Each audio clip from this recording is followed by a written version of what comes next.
In today's video, we're going to look at the new Nikon D780. This is a camera I've been looking forward to for a couple years now. I'm happy they finally released it. And we're going to see how much of an upgrade it is over the Nikon D750. The main focus of this review, though, is going to be how this camera performs for astrophotography. There's already plenty of other good reviews out there on how the camera's autofocus and video features work, but I really want to drill down into this camera and see how it performs in low light. So the first thing we're going to do is cover the camera body itself, some of the new features and upgrades, and then we'll do some tests and see how the image quality has improved, or maybe in some cases gotten a little bit worse. First up, we have the grip. That's going to be the first thing you're going to notice. The Nikon D780 grip is pretty comfortable. I never use a strap or anything. I'm always just hand holding it. And with a big lens like this, it can get pretty tiring after a while. I'll be honest, the grip is just a little bit less comfortable than the D750, which I've gotten intimately acquainted with over the past couple of years, carrying it miles and miles into the backcountry. But the D780, if you're using, like a little crop sensor camera and moving up to full frame, you're really going to like how deep this grip is, and it's very comfortable to hold. But if you're used to the Nikon D750, I think it's just a little less comfortable. Maybe it's not as deep, not really sure, but just feels a little bit off. That's the first thing. Next, we have the button layout on the back. It's pretty much similar to the D750. They've swapped around the live view button and the I button. And there's also now an AF on, which is nice. So for those of you who like to do back button focusing, it's pretty much ready to go. You just need to disable one setting in the camera menu. Once you've done that, you can now do your back button focusing properly. One of my favorite changes though of the button placement is that they've put the ISO up top. And that's something that a lot of people have been requesting, myself included, because in the past it was down on the left side here. And very often I'd see people accidentally change the quality of their images. So instead of shooting RAW, they might accidentally put in JPEG. And that's a big mistake for astrophotography. So I'm glad that Nikon is wised up and they moved it up to the top here. That will save a lot of potential problems when we're shooting at night. Unfortunately, the camera does not have any kind of illuminated buttons like we find on the Nikon D850. That seems kind of like a missed opportunity here. Again, it's probably just a cost-saving thing, but it looks like they went out of their way to include a few specific astrophotography features for this camera. So I do find it odd that they wouldn't include the illuminated buttons. It's not that big of a deal. You should be familiar with using your camera in the middle of the night anyway, but it would have been nice to have that. Moving on, once we get into the camera's menu system itself, there's a really nice change I like. And if you hit the big I button, you're going to now have your quick access menu. And you can customize this however you want, which is awesome. In the past, we had the presets from Nikon, we couldn't change them, but now you have full control over these buttons, and I think that's a really awesome new feature. The way you can change that is if you click on the menu, go down to the little custom shooting menu, it looks like a pencil, and then go down to controls, the letter F. From here, you can customize the I menu, and you can even customize it for live view. So if you do different things in live view versus the optical viewfinder, you can swap those around. And as you can see here, we can customize each one of these tiles to whatever we'd like. For example, if we want to change the exposure delay mode to something else, we now have full access to a ton of different options, as you can see here. And I'm really excited about that. Plus, the camera now has a touch screen on the LCD. I personally don't like touchscreens all that much, but it is nice. Rather than having to mess around with the little buttons, you can just click on the screen. So that's a great feature, is the new I button functionality. I can quickly now turn on and off long exposure and noise reduction. I can put like a 2-second delay. That way there's no camera shake and a whole lot more.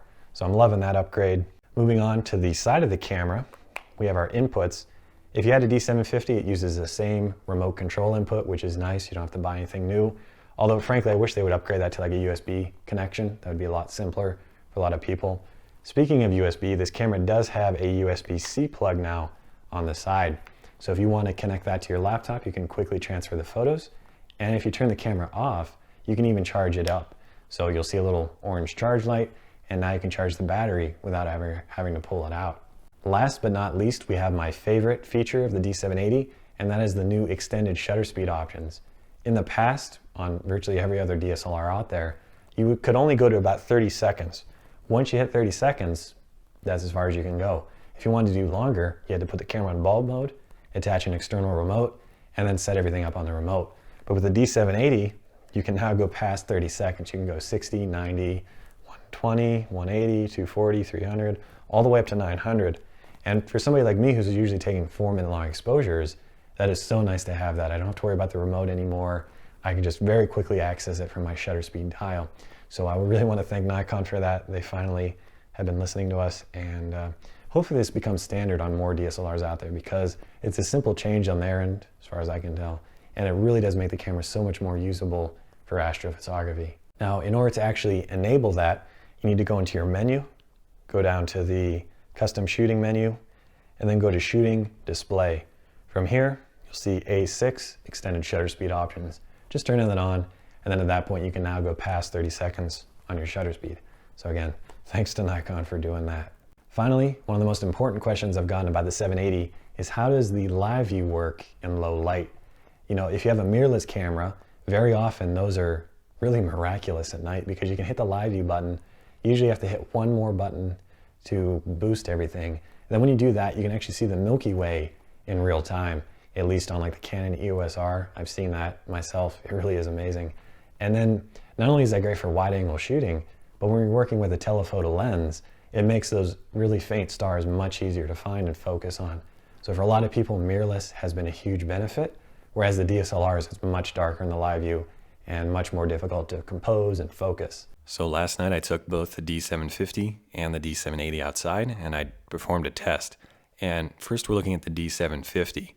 What most of you are used to with the DSLR is that, again, you can see maybe 5 or 6 of the brightest stars in the sky if you're lucky.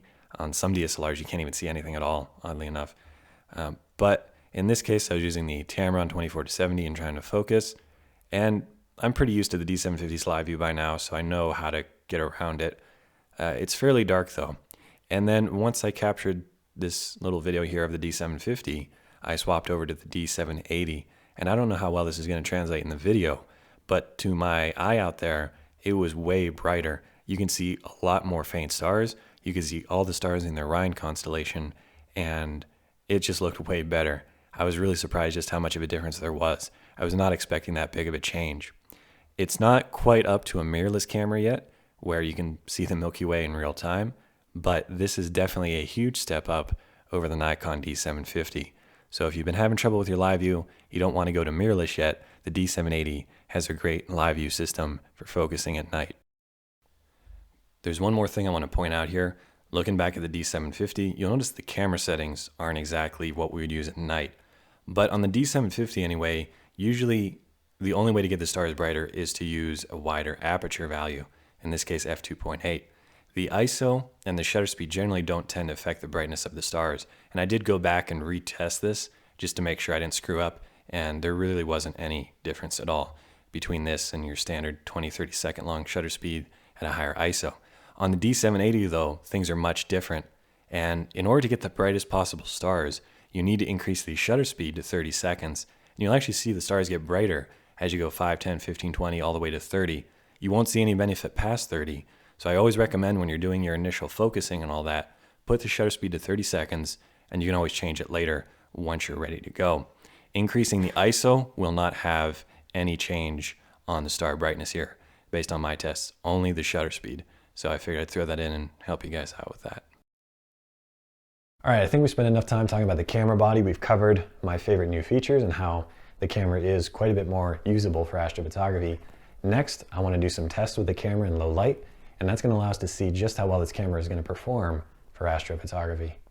Now that we've taken a look at the camera body and some of the different features it has, let's take a look at some different tests I've done. And this is going to give us a really good idea of how the camera is going to perform in low light for astrophotography. First up, we have dark frames. I've already got a video on this. I'll have a little pop-up in the corner to explain this further, but very simply what you want to do with your camera is put the lens cap on, throw a shirt over the camera. We don't want any light reaching it.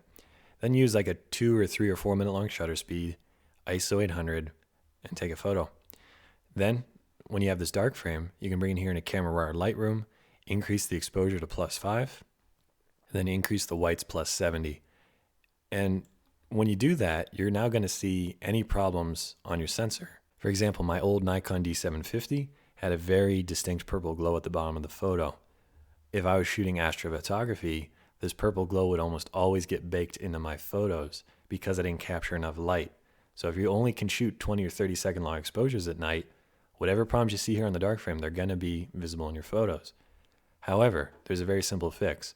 rather than taking a 20-second long exposure, take a 4-minute long photo, and all those problems will magically disappear because you captured more light, and that light overpowered all this junk being generated by the sensor.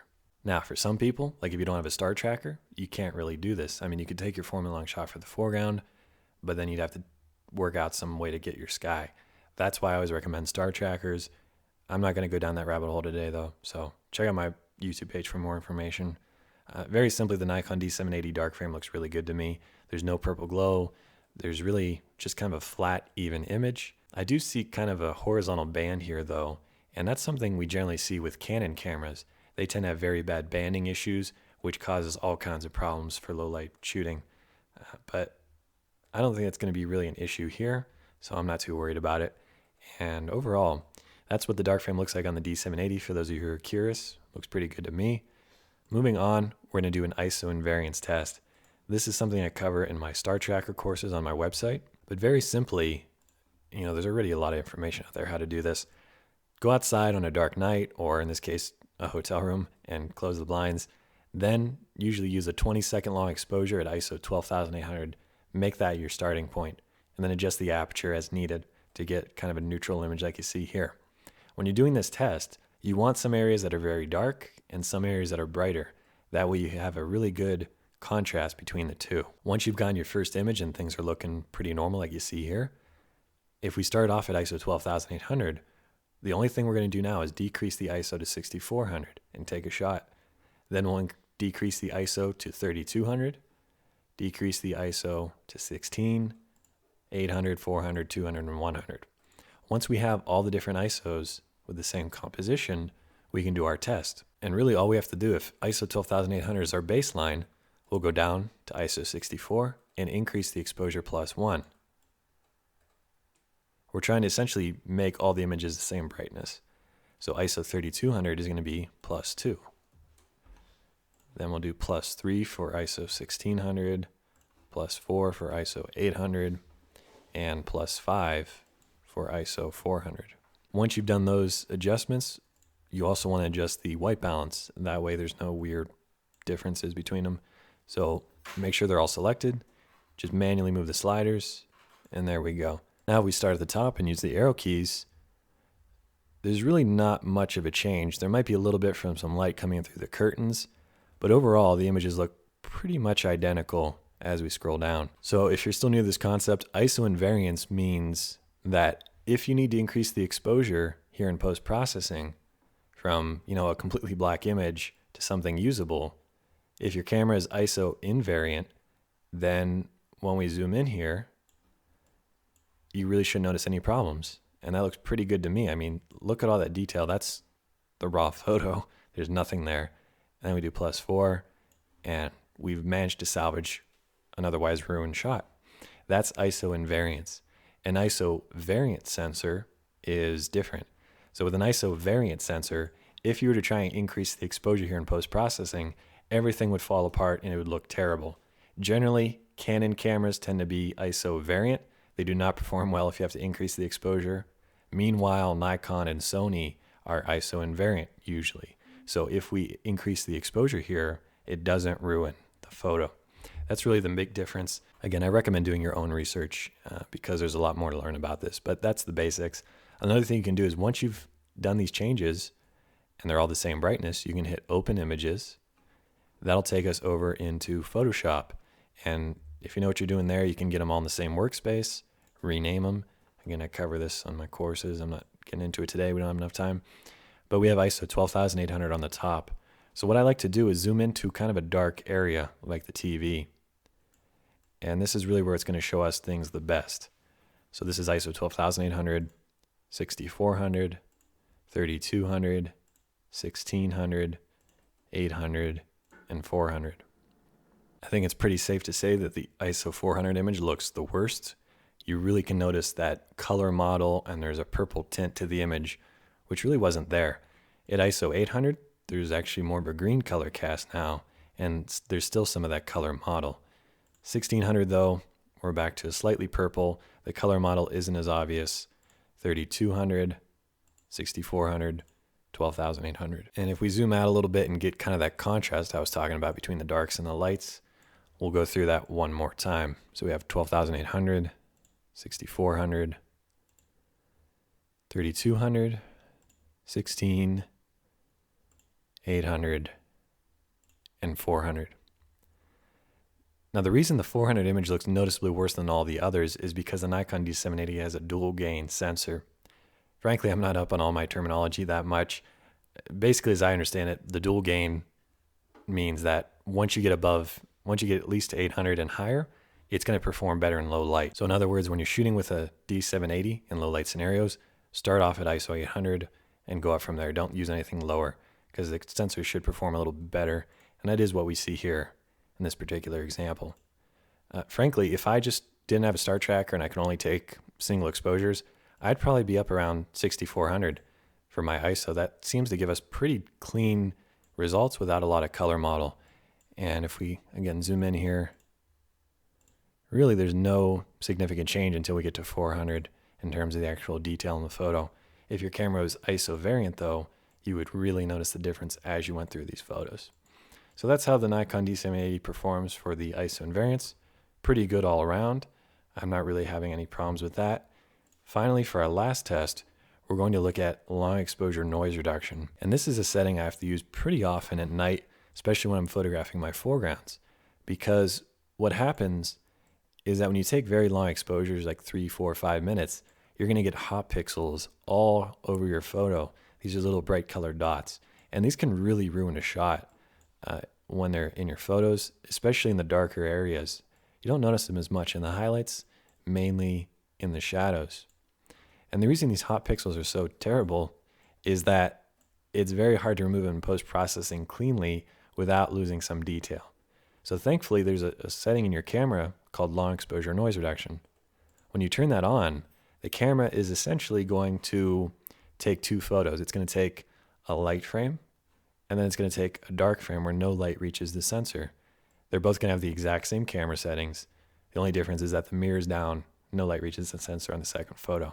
Very simply, from an end user standpoint, if you took a 4-minute long photo with long exposure noise reduction turned on, it would take 8 minutes until your camera was responsive and you could take another photo. So it's essentially doubling your shutter speed. But when we turn on long exposure noise reduction, you'll notice that there's no more hot pixels. It very cleanly, most of the time, removes them. I mean, we have a few little stragglers here and there, but compared to the original photo, there's a night and day difference. And that's really what we want to see, is that the long exposure noise reduction cleans up all the hot pixels without causing any artifacts. And you might have seen my article or my video on the Nikon D750 where I had a very severe problem. I mean, it wasn't that big of a deal, but when I was shooting the stars with my star tracker taking long exposures, if I had long exposure noise reduction turned on, it would make the entire image kind of like greenish, and the stars would turn like yellow and blue and green and purple. It looked really odd.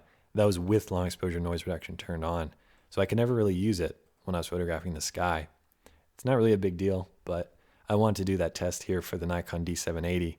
And that's what we have right here. So we have our two photos. The first one was without long exposure noise reduction, and the second one was with long exposure noise reduction. If we zoom in here, there's the Orion Nebula, and I'm going to try to adjust things so you can actually tell the difference here. Okay, so this is the image without long exposure noise reduction. You probably can't even hardly tell, but like we have a hot pixel there, that red dot in there, the purple dot, some of these green dots. I mean, they almost look like stars. It's really not that big of a deal when you don't turn on long exposure noise reduction. But afterwards, with long exposure noise reduction, you can see that some of those dots have kind of disappeared, and we'll do a better comparison here in a second. But I'm not noticing the problem to be as severe as it was on the D750, where the colors on the stars looked all whacked out. I think it's better here. But let's head over to Photoshop so we can properly compare the two images. So I've done some changes to both of them, and here we go. So we have the top image here. This is with long exposure noise reduction turned on and then turned off. You know, if you look right here, you'll see that with no long exposure noise reduction, there's a hot pixel, and then when we turn it on, it gets rid of that. So it's a very small difference when you're photographing the stars. most of you probably won't be able to tell the difference. And frankly, I'm not noticing any severe problems here like I did on the D750. And to be honest, I still wouldn't use long exposure noise reduction just because the differences are so minute and you're doubling your shutter speed essentially. So that's the long exposure noise reduction test. The short version is it looks fine, but you don't really need to use it for the sky, mainly or foreground, where the hot pixels are more noticeable. All right, so we've covered a lot in today's video. Before we go, I just want to recap what I liked and what I didn't like about the Nikon D780. First, what I like is the extended shutter speed options. You can very easily dial in a 4-minute long shutter speed and you're off and shooting. So it's a big upgrade from the D750 where you can only go to 30 seconds. Beyond that, you had to add an external remote, which was kind of a small hassle. I really like the extended shutter speed options. Also, in terms of the button layout, they put the ISO on top, which means you're no longer going to accidentally do the wrong thing in the middle of the night. That's another nice change. The I button gives you quick access to all the different features that you can customize on your camera. So you can put that any way you like, and I really like that function as well. In terms of the overall design, I mean, it's pretty much a D750 in terms of the ergonomics and things and the screen. So no real big change there. It's nice. If you're coming from like a D3400 or something like that, you'll really love this camera. But from a D750, it's just going to be a marginal upgrade. As we saw in the image quality tests, the 780 has a dual gain backside illuminated sensor. What that really translates to is that's going to be a little bit better than the D750 in low light. As we saw in the dark frame, there was no purple glow, which was a real hassle on the D750. So they fixed that. They also seem to fix some of the problems with the long exposure noise reduction, so we're all good there. And overall, this camera does really well in low light. You still get a lot of detail. Even if you have to underexpose the image like 4 stops and pull it back in post, we still have a nice, crisp, detailed image. So all things considered, the D780 is a great option for astrophotography if you want to use a DSLR. However, if you have a Nikon D750, it's not going to be a really amazing upgrade. It'll be nice, but you got to figure for yourself, is that really worth the $2,300 or more in some cases? For me, like I said, the main reason I even bought this camera was just for the better video autofocus because I'm doing more and more video. And also I wanted a second camera body because if anything happens to the D750, I'd be out of luck. So for me, it made sense. It's a very similar camera. It's got better video and low light performance. And overall, this is gonna make an awesome primary camera with the D750 as a backup. However, if your budget's kind of tight, I don't really think this is worth upgrading to just yet.